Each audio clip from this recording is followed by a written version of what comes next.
Hello friends, ఎలా ఉన్నారు? అందరూ బాగున్నారా అండి? నేను చాలా బాగున్నాను. మీ అందరూ కూడా చాలా బాగున్నారని అనుకుంటున్నాను.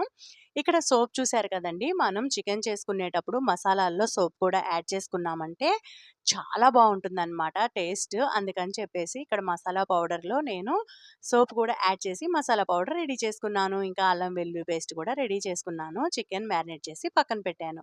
ఇక్కడ ఒక పాన్ పెట్టి ఆయిల్ వేడెక్కిన తర్వాత ఆయిల్‌లో అల్లం వెల్లుల్లి ఉల్లిపాయలు వేసి అవి వేగిన తర్వాత అల్లం వెల్లుల్లి పేస్ట్ కూడా వేసుకున్నాను. అది ఫ్రై అయిపోయిన తర్వాత టమోటాలు వేసి అది కూడా ఫ్రై అయిపోయిన తర్వాత చికెన్ అయితే యాడ్ చేశాననమాట. అది బాగా ఉడికిన తర్వాత మంచిగా కారం వేసి ఇంకా నేను ఆల్రెడీ సోపు, ధనియాల పౌడర్ అవి రెడీగా పెట్టుకున్నాను కదండీ! అది కూడా యాడ్ చేసుకున్నాను. అబ్బా! కూర అయితే అదిరిపోయిందనమాట. స్మెల్ మామూలుగా రావట్లేదు. సోప్ యాడ్ చేశాను కదా! ఆ సోప్ వల్ల అయితే మంచి ఫ్లేవర్ వస్తుంది. టేస్ట్ సూపర్ ఉందండి. వీడియో గనుక నచ్చినట్లయితే లైక్ చేయండి, షేర్ చేయండి, సబ్స్క్రైబ్ చేసుకోండి. Thank you for watching.